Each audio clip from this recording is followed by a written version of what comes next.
तव सुप्रभातम् जम्बूनदाभसमकान्ति विराजमाने तेजोस्वरूपिणी सुवर्णविभूषिताङ्गी सौवर्णवस्त्रपरिवेष्टित दिव्यदेहे श्रीलक्ष्मी भक्तवरदे तव सुप्रभातम् सर्वार्थसिद्धिदे विष्णुमनोनुकूले सम्प्रार्थिताखिल जनावल दिव्यशीले दारिद्र्यदुःखभयनाशिनी भक्तपाले श्रीलक्ष्मी भक्तवरदे तव सुप्रभातम्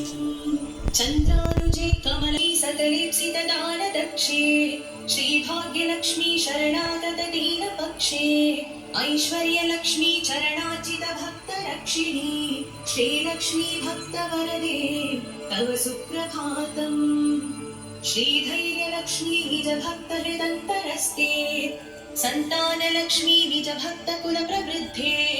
श्रीज्ञानलक्ष्मी सकलागमज्ञानधात्री श्रीलक्ष्मी भक्तवरदे तव सुप्रभातम्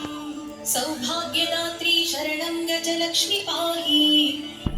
सत्सौख्यदायिनी नमो धनलक्ष्मी पाहि श्रीलक्ष्मी भक्तवरदे तव सुप्रभातम् श्रीराज्यलक्ष्मी नृपगेष्मगते सुहासिनी श्रीयोगलक्ष्मी मुनिमानसपद्मवासिनी श्रीधान्यलक्ष्मी सकलावनिक्षेमधात्री